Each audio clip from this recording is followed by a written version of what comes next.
H1N1 ಕಾಯಿಲೆ ಬಗ್ಗೆ ಯಾರಿಗೂ ಭಯ ಬೇಡ. ಜಿಲ್ಲೆಯಲ್ಲಿ ಔಷಧಿ ಮಾತ್ರೆಗಳು ಮತ್ತು ಸಿರಪ್ ಸಾಕಷ್ಟು ದಾಸ್ತಾನು ಇದೆ ಎಂದು ದಕ್ಷಿಣ ಕನ್ನಡ ಜಿಲ್ಲಾ ಆರೋಗ್ಯ ಮತ್ತು ಕುಟುಂಬ ಕಲ್ಯಾಣ ಅಧಿಕಾರಿ ಡಾಕ್ಟರ್ HR ತಿಮ್ಮಯ್ಯ ಅವರು ತಿಳಿಸಿದ್ದಾರೆ. ಅವರು ಸುದ್ದಿಗೋಷ್ಠಿಯಲ್ಲಿ ಮಾಹಿತಿಯನ್ನ ನೀಡಿ H1N1 ಒಂದು ವೈರಸ್ ಕಾಯಿಲೆ, ಉಸಿರಾಟದ ಮೂಲಕ ಅಥವಾ ಕೆಮ್ಮು ಮೂಲಕ ಈ ವೈರಾಣು ಹರಡುತ್ತಿದೆ. ಮೈಕೈ ನೋವು, ಜ್ವರ, ಕೆಮ್ಮು ಈ ರೋಗದ ಲಕ್ಷಣ.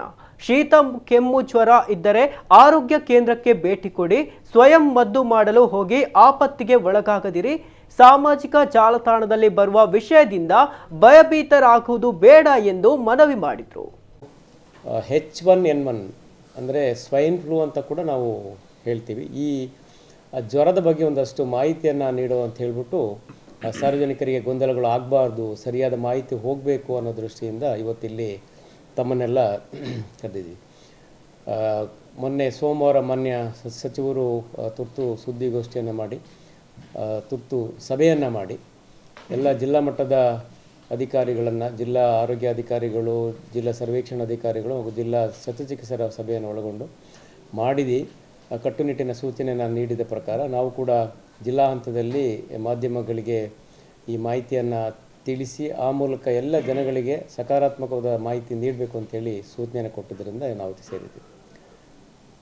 ಈ H1N1 ಅಥವಾ ಸ್ವೈನ್ ಫ್ಲೂ ಏನಿದೆ, ಇದೊಂದು ವೈರಸ್ಸಿಂದ ಬರುವಂಥ ಕಾಯಿಲೆ. ಇದು ಸಾಮಾನ್ಯವಾಗಿ ನಾವು ಇನ್ಫ್ಲೂಯೆನ್ಸಾ ವೈರಸ್ ಅಂತ ಹೇಳ್ತೀವಿ. ಇದು ಋತುಮಾನದ ಕಾಯಿಲೆ ಅಂತ ಕೂಡ ನಾವು ಹೇಳ್ತೀವಿ. ಇದು ಸೀಸನಲ್ ಫ್ಲೂ ಅಂತ ಕೂಡ ಇಂಗ್ಲೀಷ್ನಲ್ಲಿ ಹೇಳ್ತಾರೆ.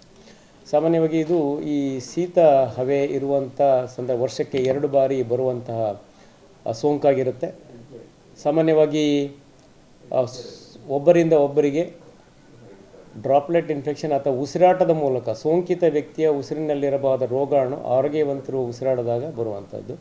ನಮ್ಮೆಲ್ಲರಿಗೂ ತಿಳಿದ ವಿಷಯ ಏನಪ್ಪ ಅಂದರೆ 2020ರಲ್ಲಿ ನಾವು ಪಟ್ಟ ಕಷ್ಟ, ಕೋವಿಡ್ ಅಥವಾ ಕೊರೋನಾ ಸೋಂಕಿನಿಂದ ಆಗಿದ್ದ ಏನೇನು ಆಗಿದೆ ಅದೇ ರೋಗ ಲಕ್ಷಣಗಳನ್ನು ಒಳಗೊಂಡಂಥ ಸೋಂಕಿದು. ಕೆಮ್ಮೋದ್ರಿಂದ, ಸೀನೋದ್ರಿಂದ, ಆರೋಗ್ಯವಂತರು ಉಸಿರಾಡೋದ್ರಿಂದ ಬರುವಂಥ ಸೋಂಕು. ಸೊ ಇದು ಅತಿ ಜನಜಂಗುಳಿಯಲ್ಲಿ ರೋಗಾಣು ಹರಡೋದೆ ಭಾಳ ಬೇಗ ಹರಡುತ್ತೆ. ಈ ಇನ್ಫ್ಲೂಯೆನ್ಸಾ ವೈರಸ್ H1N1, H2N3 ಬೇರೆ ಬೇರೆ ಈ ರೀತಿ 18 ವಿಧದ ಉಪ ಪ್ರಭೇದಗಳಿದ್ದಾವೆ.